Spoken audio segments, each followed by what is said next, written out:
Depreciation जब हम लोग कैलकुलेट करते हैं, अभी तो तुमको मैंने दिखाया बहुत सिंपल तरीका कि जो 1 लाख रुपया है उसको उसका लाइफ से क्या कर दो, जो कॉस्ट ऑफ द एसेट उसका लाइफ से क्या कर दो, डिवाइड कर दो, तो हर साल का तुमको डेप्रिसिएशन पता चल जाएगा। 2 तरीका से हम लोग करते हैं, एक है स्ट्रेट लाइन मेथड और एक है written down value method. Now this is the method of calculating depreciation, मतलब एक एसिड की वैल्यू कितना से डिक्रीज होगा, राइट, उसका कैलकुलेशन का मेथड हम लोग सीख रहे हैं, that is method of calculating depreciation. So straight line method, straight line method में बहुत ही सिंपल है, यह है उसका formula, cost of the asset, मतलब जो एसेट का डेप्रिसिएशन निकाल रहे, मान लो ट्रक है, उसका cost minus residual value divided by estimated life.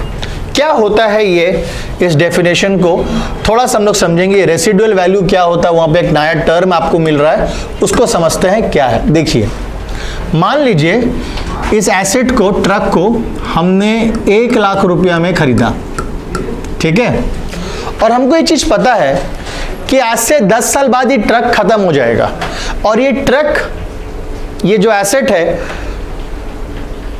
Use करने के काबिल रहेगा ही नहीं, मतलब इस ट्रक से हमको कोई बेनिफिट मिलने वाला नहीं है, मतलब वो मेरे लिए कचरा हो जाएगा, मेरे लिए वो एक स्क्रैप हो जाएगा। क्या हो जाएगा? स्क्रैप, कचरा, कुछ नहीं है मेरे लिए, ये इसको हमको डिस्कार्ड करना पड़ेगा। लेकिन उस हालात में भी, उस कचरा का हालात में भी, जब हम ट्रक को अगर बेचेंगे भी, है ना, कबाड़ी वालों को अगर हम ट्रक बेचे, कूड़ा का हिसाब से अगर खरीदेगा, तब भी हमको कुछ वो पैसा देगा। मतलब उस सिचुएशन में भी बोलते हैं ना, मरा हुआ भी हाथी का वैल्यू होता है। तो ये मरा हुआ ट्रक का भी, ट्रक खत्म हो गया, वो चल नहीं रहा है, बट उस सिचुएशन में भी वो ट्रक का कुछ ना कुछ तो वैल्यू होगा। वो जब उस सिचुएशन में भी जब उसको हम बेचेंगे तो कुछ ना कुछ तो हमको पैसा मिलेगा। उसी को हम लोग क्या बोलते हैं?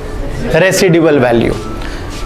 रेसिड्यू का मतलब क्या होता है? जो बच गया, राइट। सो रेसिडुअल वैल्यू, जिसको हम लोग दूसरे टर्म में स्क्रैप वैल्यू के नाम से जानते हैं। सो अगर मान लीजिए एसेट का कॉस्ट 1 लाख है और उसका रेसिडुअल वैल्यू 10,000 है, एस्टिमेट किया हमने, हमको पता है कि इतना बड़ा ट्रक 10 साल बाद यूजलेस भी हो जाए, नहीं चल रहा है, मोटर पार्ट सब खराब है, लेकिन उसको कूड़ा का हिसाब से भी बेच देंगे ना, तब भी हमको 10,000 रुपया मिल जाएगा, करेक्ट। सो देयरफॉर हमको पता हुआ है कि मरा हुआ हालत में भी उसका वैल्यू है, जीरो उसके वैल्यू नहीं हो रहा है।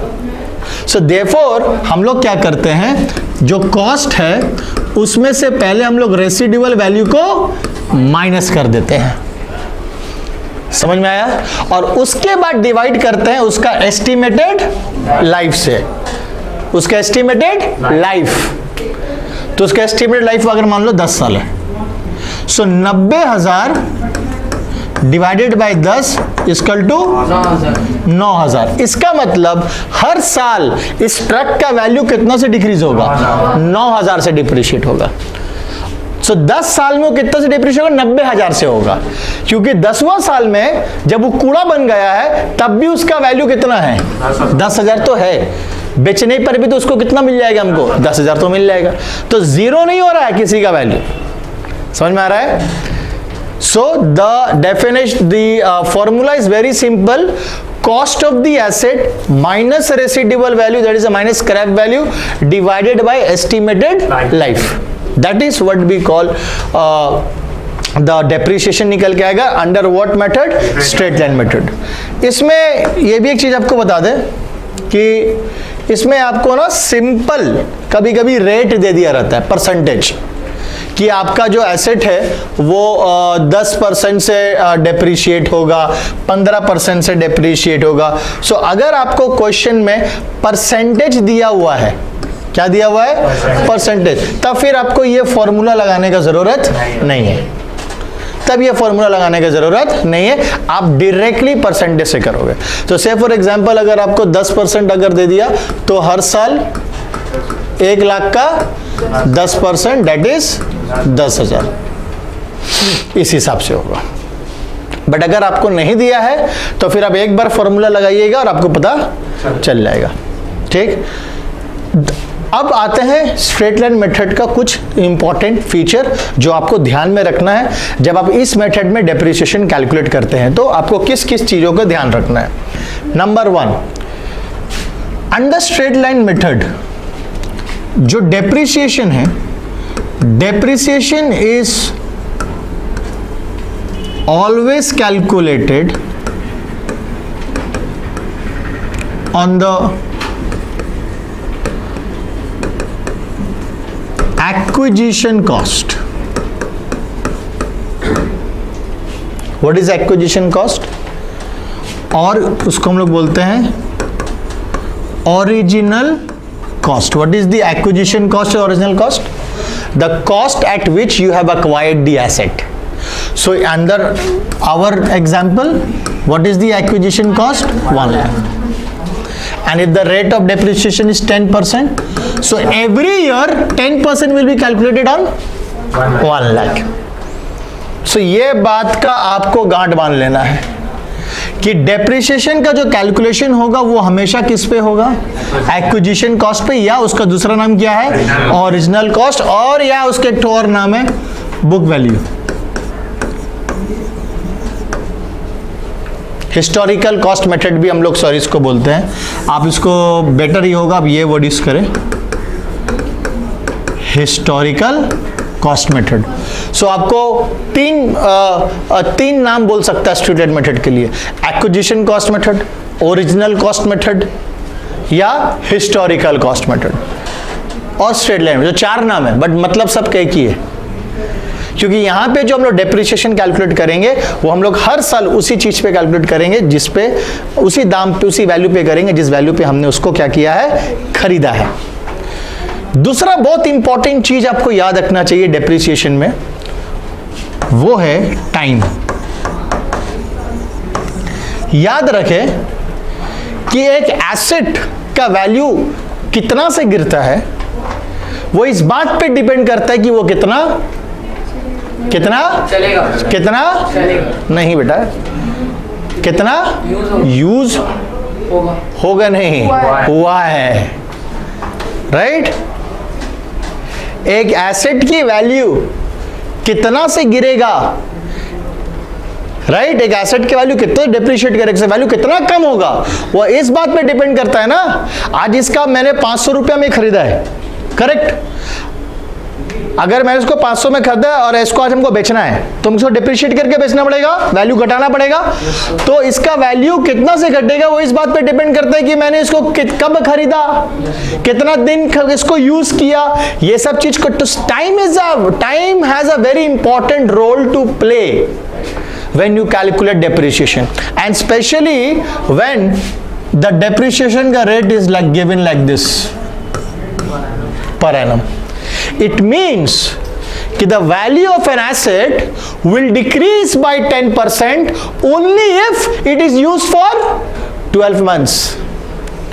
इसका मतलब यही होता है कि एक एसेट की वैल्यू 10% से डिक्रीज होगा, तभी 10% से डिक्रीज होगा जब वो 12 महीने के लिए यूज हुआ है। अगर वो 12 महीने के लिए यूज नहीं हुआ है तो उसका वैल्यू 10% से नहीं गिरेगा। इसलिए बहुत इंपॉर्टेंट है कि जब आप डेप्रिसिएशन कैलकुलेट करते हैं तो आपको इस चीज का नजर रखना है कि एसेट खरीदा कब गया है और उस अकाउंटिंग ईयर में जिस ईयर का डेप्रिसिएशन निकाल रहे हैं उस ईयर में उसे आपने कितना यूज किया है। समझ में आ रहा है? क्लियर है? So this is what we are doing here is the method of calculating depreciation. Depreciation को कैलकुलेट करने का तरीका बहुत है, आपके सिलेबस में सिर्फ 2 है। एग्जाम्पल यहां पे दिया गया है, the cost of the asset is 1 lakh and the estimated life 10 years, rate of depreciation is 10% per annum. सो जब हम फर्स्ट ईयर में आएंगे जब हम फर्स्ट ईयर में आएंगे तो फर्स्ट ईयर का डेप्रिसिएशन होगा 1 लाख का 10%, which is equal to 10,000। Second year का डेप्रिसिएशन होगा 1 लाख का 10%, which is equal to how much? 10,000। Third year का डेप्रिसिएशन होगा 1 लाख का 10%, which is equal to 10,000। Fourth year का डेप्रिसिएशन होगा 1 लाख का 10%, which is equal to how much? And this will continue like this. So if you see, every year a fixed amount of depreciation is calculated. Yes, sir. The amount of depreciation is fixed, and that is why it is also called fixed installment method. So बहुत सारा नाम दे दिया आपको आज। Straight line method का कितने सारे नाम है देख लीजिए। स्ट्रेट लाइन मेथड का सबसे पहला नाम, स्ट्रेट लाइन मेथड तो है ही, fix instalment method, original cost method, acquisition cost method, historical cost method. क्यों? सिंपल सा चीज है कि आप देखिए यहाँ पे फिक्स इंस्टॉलमेंट मेथड क्यों कहा जा रहा है, क्योंकि डेप्रिसिएशन का वैल्यू जो रहेगा हर साल क्या होगा? सेम। हम यहाँ पे ये अज्यूम कर लिए हैं कि हर साल वो एसेट जो पहला साल खरीदाया गया था वो साल के शुरू में खरीदाया था, और इसीलिए पहला साल वो पूरा 12 महीना यूज हुआ, तो ऑब्वियसली सेकेंड थर्ड भी 12 महीना ही यूज हुआ होगा। ठीक है, समझ में आ रहा है? सो इसलिए ये हो गया आपका स्ट्रेट लाइन मेथड फिक्सेशन। बहुत सिंपल है। डेप्रिसिएशन जब हम लोग कैलकुलेट करते हैं तो जनरली हम लोग अपना अकाउंटिंग ईयर का एंड में कैलकुलेट करते हैं। साल के अंत में जब हम लोग अपना बुक्स बनाने जाते हैं, बुक्स क्लोज करते हैं, अपना फाइनल अकाउंट्स बनाते हैं, प्रॉफिट और लॉस निकालना होता है, सब कैलकुलेशन डेप्रिसिएशन का तभी किया जाता है। हाँ, कुछ एक्सेप्शनल केस होगा, हम लोग देखेंगे, बट जनरली डेप्रिसिएशन का कैलकुलेशन साल के कौन सा साल? अकाउंटिंग ईयर का एंड। आप जिस ईयर के लिए अकाउंट्स बना रहे हैं उसका एंड में डेप्रिसिएशन होता है। तो ये रहा आपका स्ट्रेट लाइन मेथड का बात। अब हम लोग आते हैं written down value method. Second method, कुछ डिफरेंस ज्यादा कुछ नहीं है, बहुत सिंपल मेथड है, ये भी बहुत ईजी मेथड है। इस मेथड में क्या होता है, खाली डिफरेंस देख लीजिए आप।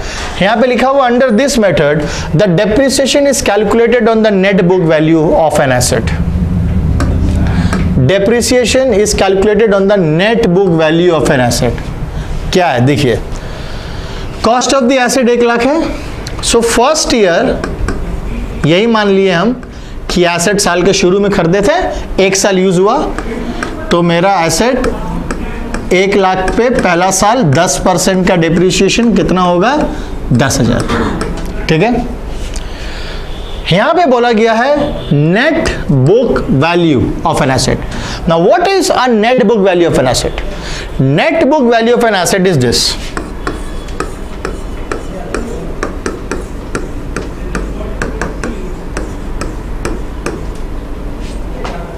मतलब एसेट की वैल्यू से क्या माइनस करके? डेप्रिसिएशन माइनस करने के बाद। सो जो डेप्रिसिएशन माइनस करने के बाद जो वैल्यू आया था उसको हम लोग क्या बोलते हैं? नेट बुक वैल्यू, या एक और नाम है रिटन डाउन वैल्यू। क्या बोलते हैं? Written down, WDV, written down value या नेट बुक वैल्यू। अब सो फर्स्ट ईयर के डेप्रिसिएशन, फर्स्ट ईयर आपका डेप्रिसिएशन कितना हुआ? 10,000। पहला साल का डेप्रिसिएशन के बाद अब आपका एसेट का वैल्यू कितना है? 90,000। नाउ जब तुम सेकेंड ईयर डेप्रिसिएशन कैलकुलेट करोगे तो सेकेंड ईयर में डेप्रिसिएशन तुम्हारा 1 लाख पे नहीं बल्कि किस पे लगेगा? 90,000 पे, और इसका वैल्यू कितना आएगा? 9,000। और अब सेकेंड ईयर के एंड में आपका एसेट का वैल्यू कितना हो गया? 90 था। सेकेंड ईयर के शुरुआत में कितना था? 90 से वो कितना डेप्रिशिएट हुआ? 9। अब कितना बचा? 81। अब जब तुम थर्ड ईयर आओगे तो थर्ड ईयर तुम्हारा डेप्रिसिएशन किस पे होगा? 81,000 का 10% निकलेगा, and that is how much? 8100। और उसके बाद थर्ड ईयर के एंड में आपका नेट बुक वैल्यू फट से निकाल लो, विच इज 81,000 माइनस 8100। माइनस करने के बाद जो ये फिगर आएगा, अब फोर्थ ईयर में डेप्रिसिएशन किस पे निकलेगा?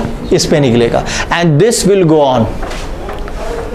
So under straight line method और रिटर्न ऑन वैल्यू मेथड का डिफरेंस देखो। स्ट्रेट लाइन मेथड में हर साल जो 10% हम कैलकुलेट कर रहे थे वो किस पे कर रहे थे? 1 लाख का वैल्यू पे कर रहे थे। हर साल 1 लाख पे 10% निकाल रहे थे, मतलब कॉस्ट प्राइस, जिस प्राइस में ओरिजिनल कॉस्ट, जिस कॉस्ट में हमने एसेट को खरीदा था। सो हर साल वो तो चेंज होने वाला कभी नहीं है, इसलिए आपका डेप्रिसिएशन का अमाउंट भी क्या निकलेगा? सेम निकलेगा। लेकिन रिटर्न ऑन वैल्यू मेथड अगर तुम देखोगे तो यहां पे हम लोग डेप्रिसिएशन को क्या कर रहे हैं? हम लोग कैलकुलेट कर रहे हैं नेट बुक वैल्यू पे, मतलब एसेट से वैल्यू से उसका डेप्रिसिएशन माइनस करने के बाद जो बचेगा। तो पहला साल तो डेप्रिसिएशन किस पे होगा? जितना आपने खरीदा है ओरिजिनल कॉस्ट पे हुआ। पहला साल किस पे हुआ? ओरिजिनल कॉस्ट 1 लाख में खरीदा था, 1 लाख का 10% 10,000। उस ईयर के एंड में, फर्स्ट ईयर के एंड में अब वो एसेट का वैल्यू कितना हो गया? ट्रक का वैल्यू कितना हो गया? 90। अब जो सेकंड ईयर में जो तुम डेप्रिसिएशन कैलकुलेट करोगे वो किस पे करोगे? 90 पे, ना कि 1 लाख पे। तो 90 का 10% हो गया 9,000। अब सेकेंड ईयर के एंड में अब वो ट्रक का वैल्यू कितना हो गया? 90 minus 9,000, that is 81,000। So when you go to third year, now the depreciation will be calculated on 81,000, उसका 10% निकाला जाएगा 8100। फिर थर्ड ईयर के एंड में एसेट का वैल्यू कितना हो गया? 81 माइनस 8100। उसके बाद जो बचा फोर्थ ईयर उस पर डेप्रिसिएशन होगा, and this will go on. Clear? These are the two methods of calculating depreciation. There are more methods of calculating depreciation, but in your class 11 syllabus सिर्फ आपको 2 ही पढ़ाया जाएगा, 2 ही मेथड दिया गया है, एक स्ट्रेट लाइन और एक रिटर्न ऑन वैल्यू मेथड। समझ में आया? This is maths, this is mathematics. ये कैलकुलेशन जो कर रहे हैं ये सिंपल मैथमेटिक्स से करेंगे हम लोग।